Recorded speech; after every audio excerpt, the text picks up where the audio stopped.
कोणताही मोठा आजार नाही, फक्त वयोमान. पण पडेन ही भीती तिला इतकी घेरून होती की तिने स्वतःलाच मदतीशिवाय जगता येणार नाही अशी अवस्था करून घेतली. तरी ती शेवटपर्यंत घरात आपल्या लोकांमध्ये होती, ही सर्वात मोठी गोष्ट आमच्या सर्वांसाठी. एकाच वेळी घरामध्ये 3 बाळ, माझं बाळ, भावाचं बाळ आणि 90 वर्षाची माझी आजी म्हणजे आमच्या घरातलं तिसरं बाळ. सकाळपासून रात्रीपर्यंत पाडाच होता. अंघोळ, केस विचारणं, कपडे बदलणे, हाताने भरवणे, उठवणे, बसवणे, झोपवणे, सुशी साफ करणे, ही तारेवरची कसरत त्या दोघांनीही केली. 102 तापातही पाय दाबणारे माझे वडील मी पाहिलेत. रात्री कितीही वाजले तरी न थकता तिच्या आवडीचे पदार्थ बनवणारी माझी मम्मी मी पाहिली आहे. फंक्शन, लग्न, फिरणं सगळं बाजूला ठेवून ते आजीसोबत राहायचे. तिला एकटं सोडून जाऊ शकत नव्हते. वजन कमी झालं, आराम केला, झोप केली, वॉशरूमला पण जायला मिळायचं नाही. पण तरीही या तिन्ही बाळांचं ते न थकता हसत खेळत करायचे.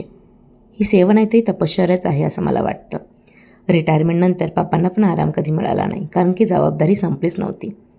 दोघंही न तक्रार करता हे सगळं करायचे, कारण प्रेमापुढे थप्पा छोटा पडतो. आजी आता त्रासातून मुक्त झाली. तिला खूप त्रास व्हायचा. ती बसूही शकत नव्हती ना झोपूही शकत होती. 90 वर्ष जगली, सन्मानाने जगली आणि शेवटपर्यंत दोन्ही मुलं सुना तिच्या जवळ होत्या. एक पोकळी निर्माण नक्कीच झाली. दिनचर्या तिच्या अवतीभोवती फिरायची. घर शांत झाले.